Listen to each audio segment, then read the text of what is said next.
नमस्कार दोस्तों, आज की कहानी राजस्थान के बीकानेर की है। 15 जून 2024 को इसी बीकानेर शहर में गढ़सीसर फ्लाईओवर के करीब लोगों की नज़र एक ऐसी चीज़ पर पड़ी जिसने सबका ध्यान इस ओर खींच लिया। ये चीज़ थी एक लड़की की सिर कटी लाश। ये लाश इसी फ्लाईओवर के नज़दीक एक कूड़े के ढेर पर पड़ी थी। इसे देखकर साफ था कि इस लड़की का कत्ल कहीं और करने के बाद उसकी लाश को इस जगह पर लाकर फेंक दिया गया था। लड़की की लाश जिस हालत में मिली वो बहुत ही डरावनी थी। उसका सिर और दोनों बाहें भी काट कर अलग कर दी गई थीं ताकि कत्ल के बारे में कोई सुराग न बचे। ये ऐसा मामला था जिसमें कोई पहचान या सबूत नहीं था। लाश बरामद करने के बाद पुलिस ने बहुत ही बारीकी से मौका मुआयना किया, लेकिन फिर भी कोई ऐसा सुराग हाथ नहीं लगा जिससे मरने वाली लड़की की पहचान हो पाती। लड़की के शरीर पर कपड़ों के अलावा कोई भी ऐसा सामान नहीं था जो उसकी पहचान बता सके। ना आईडी कार्ड, ना एटीएम कार्ड, ना मोबाइल फोन, कुछ भी नहीं था जो पुलिस को उसकी पहचान तक ले जाए। और इस बैंड के शोरूम केवल जोधपुर या राजधानी जयपुर में थे। इससे अंदाजा लगाया जा सकता था कि लड़की का जोधपुर या जयपुर से कोई ना कोई कनेक्शन जरूर था। लेकिन सिर्फ कपड़ों के बैंड के आधार पर लड़की की पहचान करना बेहद मुश्किल काम था। ब्रेडेड कपड़े उस इलाके में आसानी से मिल सकते थे या किसी और के द्वारा वहां लाए जा सकते थे, जिससे मामले की जटिलता और बढ़ गई थी। हालांकि ये एक छोटा सा सुराग जरूर था, लेकिन इससे जांच को सही दिशा में ले जाना अभी भी चुनौती बना हुआ था। इस केस को सुलझाने के लिए पुलिस विभाग को अपने सबसे तेज और समझदार अफसर की जरूरत थी। पुलिस ने आनन फानन में इस केस की जांच के लिए अपने ढाकड़ पुलिस अफसरों को मिलाकर एक एसआईटी बना दी। ऐसे में एडिशनल एसपी दीपक कुमार ने हेड कांस्टेबल हेतराम को भी एसआईटी में शामिल किया। हेड कांस्टेबल हेतराम अपने काम में तेज और होशियार माने जाते थे और ऐसे मुश्किल केसों को सुलझाने में माहिर थे। एक बार जब वो किसी केस के पीछे लग जाते तो उसे सुलझाए बिना कभी पीछे नहीं हटते। उनके काम करने का तरीका बिल्कुल साफ था, चाहे केस कितना ही पेचीदा क्यों न हो। हेड कांस्टेबल हेतराम उसे छोड़ने वालों में से नहीं थे। यही वजह थी कि विभाग में उनकी इज्जत भी थी और लोगों का भरोसा भी उन पर हमेशा कायम रहता था। अब देखना यह था कि हेड कांस्टेबल हेतराम इस रहस्यमय हत्या को सुलझाकर असली कातिल तक पहुंच पाते हैं या नहीं। अब साइटी ने पंचनामे की कार्रवाई पूरी की। हेड कांस्टेबल हेतराम ने गढ़सीसर फ्लाईओवर के पास जाकर लोगों से पूछताछ शुरू की ताकि लाश के बारे में कुछ जानकारी मिल सके। सबसे पहले एक युवक ने बताया कि उसने लाश को सुबह 6 बजे देखा था। क्योंकि उसे लगा कि ये लाश किसी जानवर की है, इसलिए उसने ध्यान नहीं दिया। बहू की वजह से वो पास भी नहीं गया और वहां से निकल गया। इससे ये बात साफ हो गई कि हत्या का मामला 15 जून की सुबह 6 बजे से पहले का था। इसके बाद हेतराम ने एक और युवक से बात की जिसने एक महत्वपूर्ण सुराग दिया। उसने बताया कि करीब सुबह 4 बजे उसने वहां एक सफेद रंग की स्विफ्ट कार खड़ी देखी थी, लेकिन कार का नंबर उसे याद नहीं रहा। हालांकि युवक ने यह साफ किया कि कार बीकानेर की नहीं थी। ये सुराग काफी अहम था क्योंकि ये पहली बार था जब किसी वाहन का जिक्र हुआ, जिससे केस की दिशा में कुछ रोशनी मिलने की संभावना बनी। हेतराम ने मामले की गंभीरता को समझते हुए कुछ घंटों बाद फिर से उसी फ्लाईओवर के पास जाकर लोगों से दोबारा पूछताछ करने का फैसला किया। उनका मकसद था कि शायद इस बार कोई और सुराग मिल सके जो पहले छूट गया हो। हेतराम की इस मेहनत ने रंग दिखाया क्योंकि इस बार उनकी कोशिशें कामयाब रहीं। इस बार हेतराम को मौके पर एक ऐसा आदमी मिला जिसने 14 और 15 जून की अर्ली मॉर्निंग में गढ़सीसर फ्लाईओवर के पास में उसकी लिव इन पार्टनर संगीता भी शामिल थी। संगीता ने न केवल लड़की की लाश को ठिकाने लगाने में विकास का साथ दिया, बल्कि उसने लड़की की जान लेने में भी उसकी मदद की। आहती ये भी जानना था कि दोनों ने उसकी लाश के बाकी टुकड़े यानी कटा हुआ सिर और बाहें कहाँ फेंकी। सबसे अहम सवाल ये था कि दोनों ने उसकी हत्या आखिर क्यों की।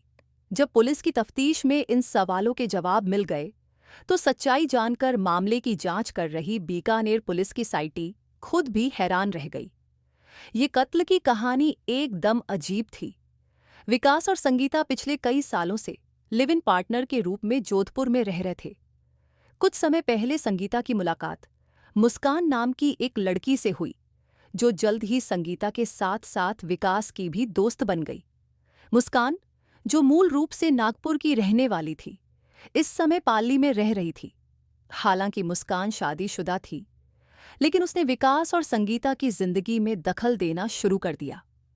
वह अक्सर संगीता को विकास का साथ छोड़ने के लिए कहती थी और कभी-कभी विकास को संगीता से अलग होने के लिए भी उकसाती थी।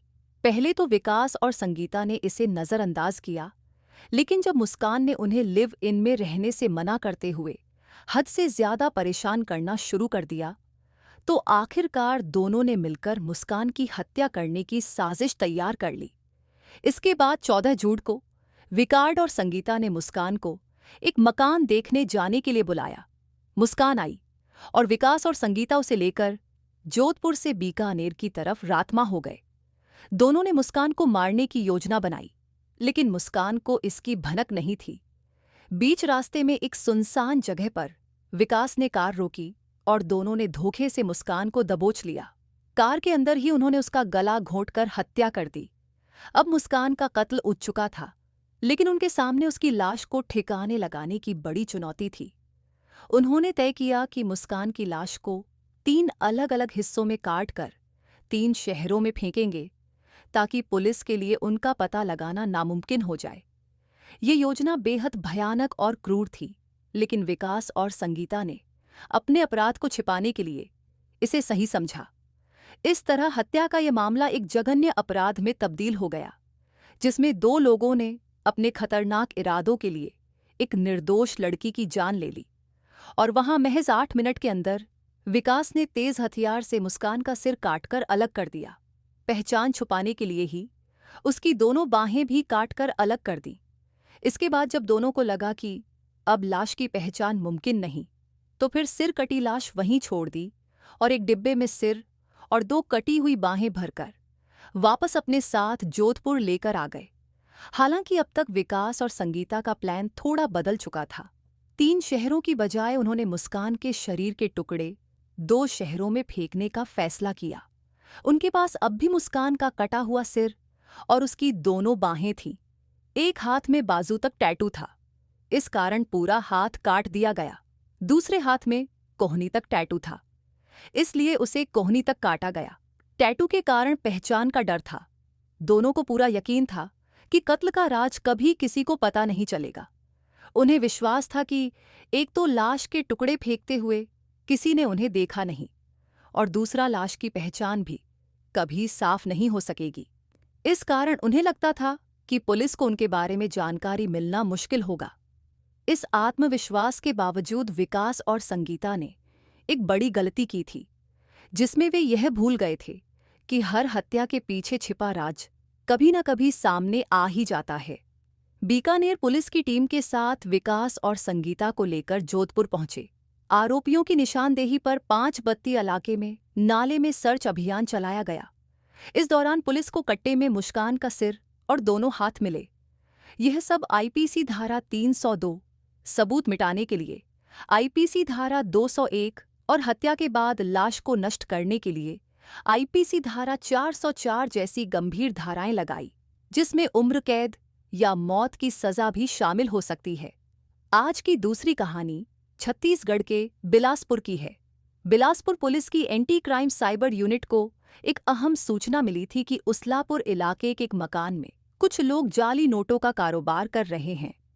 यह लोग न केवल नकली नोटों का इस छापेमारी के दौरान, जो बात पुलिस के लिए सबसे चौंकाने वाली थी, वह मकान से आ रही एक अजीब और तेज बहू थी। यह बहू संदिग्ध थी और पुलिस को लगने लगा कि इस मामले में नकली नोटों के अलावा कुछ और भी गंभीर हो सकता है। पुलिस को छापेमारी के दौरान नकली नोट छापने की मशीन, जाली नोटों की खेप, खास किस्म के पेपर और अन्य साजो सामान तो मिल ही गए थे, लेकिन मकान से आ रही बहनू ने पुलिस वालों को और ज्यादा सतर्क कर दिया। जब पुलिस ने बहू के बारे में मकान में मौजूद व्यक्ति से पूछताछ की, तो उसने टाल मटोल करने की कोशिश की। इससे पुलिस का शक और गहरा गया। शक के आधार पर पुलिस ने पूरे मकान की बारीकी से तलाशी लेने का फैसला किया। हालांकि मकान के अंदर कोई संदिग्ध वस्तु नहीं मिली, लेकिन जैसे ही पुलिस ने में उसकी लिव इन पार्टनर संगीता भी शामिल थी। संगीता ने न केवल लड़की की लाश को ठिकाने लगाने में विकास का साथ दिया, बल्कि उसने लड़की की जान लेने में भी उसकी मदद की। आती ये भी जानना था कि दोनों ने उसकी लाश के बाकी टुकड़े यानी कटा हुआ सिर और बाहें कहाँ फेंकी। सबसे अहम सवाल ये था कि दोनों ने उसकी हत्या आखिर क्यों की। जब पुलिस की तफ्तीश में इन सवालों के जवाब मिल गए तो सच्चाई जानकर मामले की जांच कर रही बीकानेर पुलिस की साइटी खुद भी हैरान रह गई। ये कत्ल की कहानी एकदम अजीब थी। विकास और संगीता पिछले कई सालों से लिव इन पार्टनर के रूप में जोधपुर में रह रहे थे।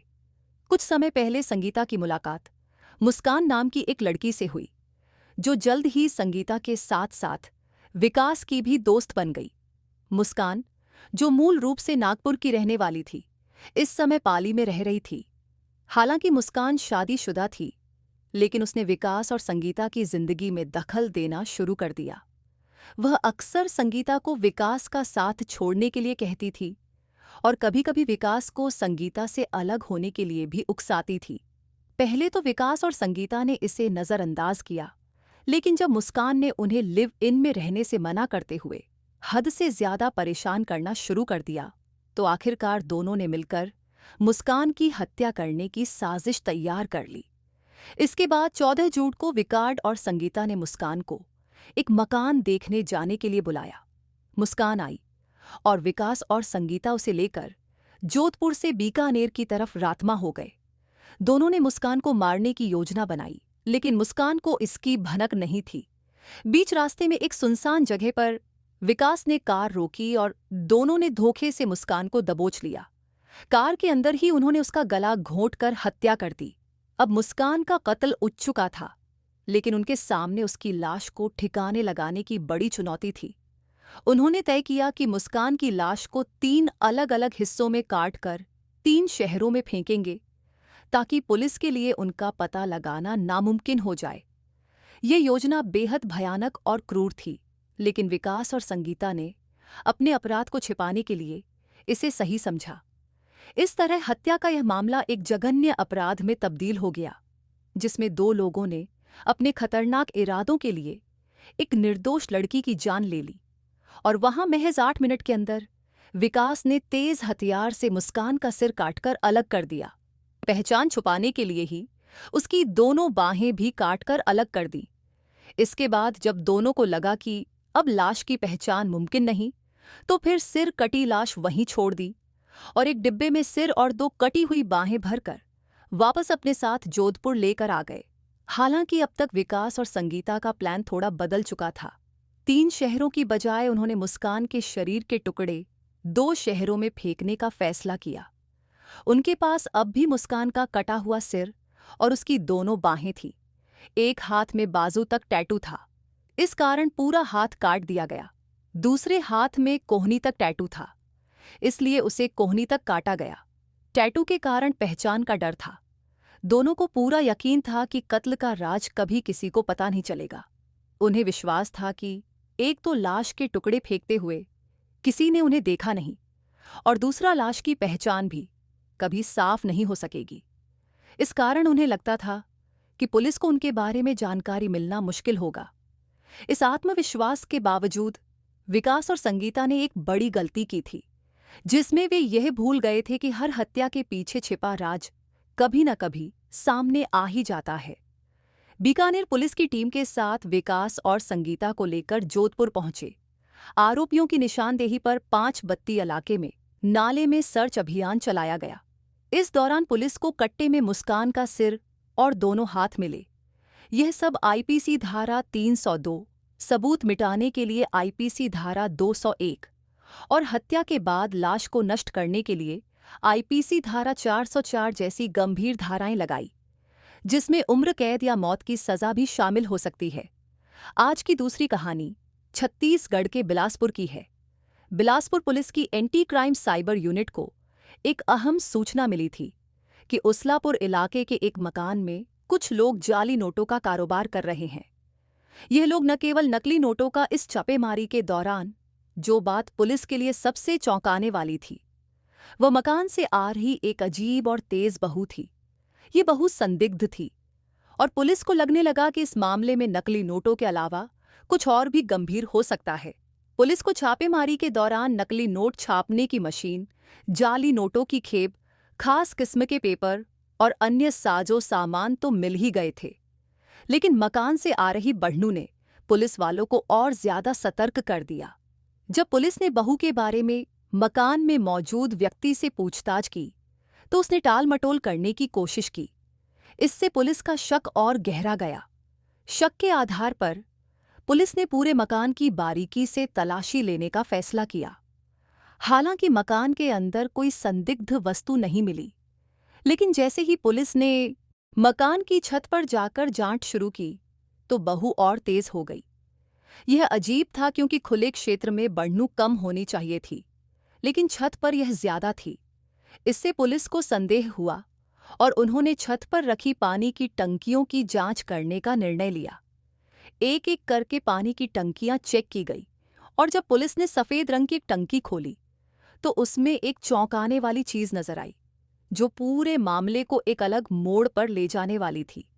दरअसल टंकी के अंदर बहुत सारे सीलबंद पॉलीथीन के पैकेट थे, जिसे बेहद सावधानी और एयर टाइट तरीके से डक्ट टेप से लपेटा गया था।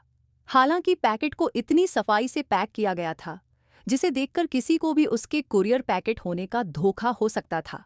पुलिस ने तुरंत पैकेट को लेकर स्थिति को और गंभीरता से लिया, क्योंकि इतनी सख्त पैकिंग के बावजूद बड़ू का आना असामान्य था।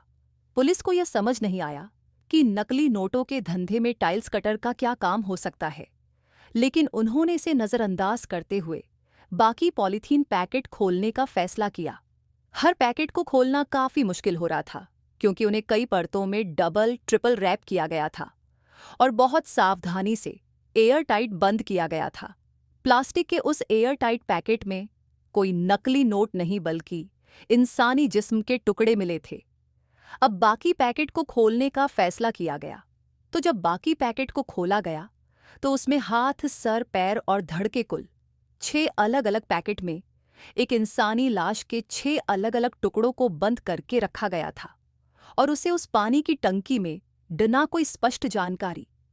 पुलिस यह समझने में असमर्थ थी कि आखिर यहाँ क्या चल रहा है।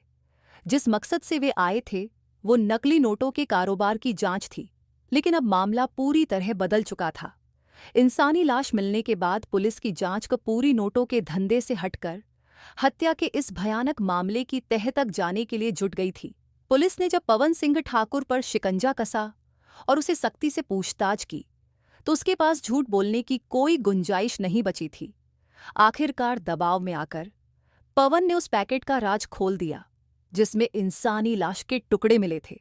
उसने पुलिस को पैकेट के पीछे छिपी भयानक कहानी भी बताई। पवन की करीब 10 साल पहले एक सती साहू नाम की लड़की से प्यार करता था। घरवालों को ये बात पता चली। दोनों घर में बात हुई। आपसी रजामंदी से सती और पवन की शादी हो गई। शादी के बाद दोनों उसलापुर में खुशी खुशी रहने लगे। पवन का अपना कामकाज ठीक ठाक था, फोटोग्राफर था, सीसीटीवी कैमरा की दुकान थी, जिंदगी ठीक चल रही थी। फिर उसके 2 बच्चे हुए, सब ठीक चल रहा था। लेकिन इस कोरोना काल के बाद पवन का अपनी पत्नी को लेके बिहेवियर थोड़ा चेंज होता गया। उसके मन में ये आ गया कि उसकी पत्नी का किसी के साथ अफेयर है। पवन को शक था कि उसकी बीवी किसी और शख्स के साथ मिलती जुलती है। अब इस बात पर लड़ाई होती है। फिर सती को भी पता चल गया था कि पवन कुछ गैर कानूनी काम कर रहा है। उसने उसे ऐसा करने से मना करना शुरू कर दिया। सती की चिंता जायज थी, क्योंकि अब उनके बच्चे हो चुके थे और परिवार की जिम्मेदारी थी। वह पवन से कहने लगी, अगर तुम्हें कुछ हो गया तो हमारे परिवार का क्या होगा? इस मुद्दे को लेकर दोनों के बीच झगड़े और बहस होने लगे। सती को अपने परिवार और बच्चों की सुरक्षा की चिंता थी, जबकि पवन अपने धैर्य कानूनी धंधे में फंसा हुआ था और इस बात को लेकर उनके रिश्ते में दरारें बढ़ने लगी। 6 जनवरी 2023 को पवन और उसकी पत्नी सती घर में अकेले थे। पवन ने अपने दोनों बच्चों को पहले ही उनके दादा दादी के घर भिजवा दिया था। सुबह 6 बजे उसने सती की तब गला घोंटकर हत्या कर दी जब वो गहरी नींद में सो रही थी।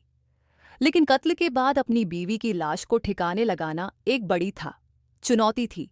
जैसे ही दुकानें खुली, पवन बाहर जाकर एक पानी की टंकी, स्टोन कट्टर मशीन, पॉलीथीन के पैकेट, टेप और अन्य जरूरी सामान खरीद लाया।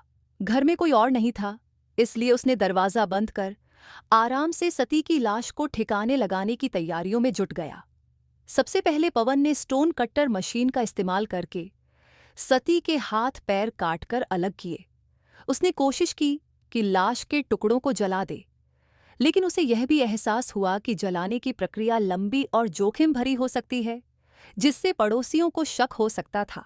आग से उठने वाला धुआं और बहू आसपास के लोगों का ध्यान खींच सकती थी, इसलिए उसने तय किया कि लाश के टुकड़ों को काटकर और फिर उन्हें एयरटाइट पैकेट्स में पैक करके ठिकाने लगाना ज्यादा सुरक्षित होगा। इसके साथ ही पवन ने यह भी सोचा कि अगर लाश के टुकड़े अलग अलग जगहों पर फेंके जाएंगे तो पुलिस को किसी सुराग का पता लगाना मुश्किल हो जाएगा। इस डर से कि कहीं पुलिस तक मामला न पहुंच जाए, उसने सती की पहचान मिटाने के लिए सबसे अलग अलग हिस्सों को पूरी सावधानी से पैक किया ताकि कोई उसके जुर्म का सबूत न पा सके। पैकेट से बहू बिल्कुल बाहर न आ सके। इस बात का ख्याल रखते हुए उसने सेलो टेप और डक्ट टेप से उसे तकरीबन सील पैक कर दिया। उसने लाश छिपाने के लिए अपने घर को नहीं, बल्कि घर की छत को चुना, जहां उसने एक पानी की टंकी में लाश से भरा पैकेट रखकर उसे ऊपर से बंद कर दिया। लेकिन सितम देखिए, इतने जतन करने के बावजूद लाश से बदबू आती रही और इस बहू ने ही उसे पकड़वा दिया। जब पुलिस ने उस मकान में छापेमारी की तो छत पर मौजूद पानी की टंकियों से आती भयानक गंध ने उनकी आंखें खोल दी। हालांकि पवन ने सोचा था कि उसकी योजना सफल होगी और पुलिस कभी उसे नहीं पकड़ सकेगी, लेकिन बदबू के चलते उसकी कर्तृत्व सामने आ गई। इस घटना ने साबित कर दिया कि कोई भी अपराध, चाहे जितना भी सावधानी से किया जाए, एक न एक दिन खुलकर सामने आ ही जाता है। पवन ने पुलिस को बताया कि उसे लाश को टंकी से निकालकर कहीं और फेंकने की योजना थी, लेकिन पड़ोस के मकान में चल रहे निर्माण कार्य के कारण वहां दिन भर लोग मौजूद रहते थे। इस वजह से उसे लाश को ठिकाने लगाने का सही मौका नहीं मिल सका। इसके अलावा पवन ने आसपास के लोगों और रिश्तेदारों को भी धोखे में रखा। वह सबको यही बताता था कि सती किसी के साथ भाग गई है, ताकि किसी को उसकी असली कर्तृत्व का पता न चले। पवन की यह चालाकी तब तक काम करती रही जब तक पुलिस ने उसकी असलियत को उजागर नहीं किया। उसकी यह सफेद झूठ और छल प्रपंच उसके अपराध को छिपाने में सहायक नहीं बन सके और आखिरकार पुलिस ने उसे पकड़ लिया। इस कहानी से महत्वपूर्ण संदेश मिलता है, हत्या और अपराध का अंत हमेशा बुरा होता है। पवन ने अपनी पत्नी की हत्या की, लेकिन उसे इसके गंभीर परिणाम भुगतने पड़े। सच्चाई हमेशा सामने आती है। पवन ने अपनी कर्तृत्व छिपाने के लिए झूठ का सहारा लिया, लेकिन अंत में पुलिस ने उसे पकड़ लिया। यह दर्शाता है कि चाहे कितनी भी कोशिश की जाए, सच्चाई को छुपाया नहीं जा सकता। परिवार के बीच में आपसी प्यार और समझ जरूरी है।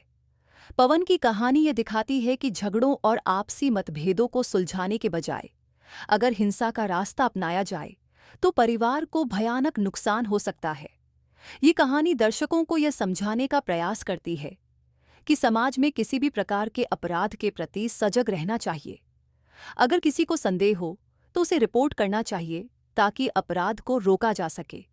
कानून का पालन करना और समाज में शांति बनाए रखना सभी की जिम्मेदारी है। ये कहानी इस बात की ओर भी इशारा करती है कि किसी भी अपराध का सामना करने के लिए कानून हमेशा मौजूद है। इस तरह यह कहानी महत्वपूर्ण जीवन के सबक भी सिखाती है। इसी तरह की सच्ची घटनाओं सुरक्षित रहे, सतर्क रहे और ध्यान रखे कि किसी भी संदिग्ध स्थिति में सही कदम उठाना कितना जरूरी है।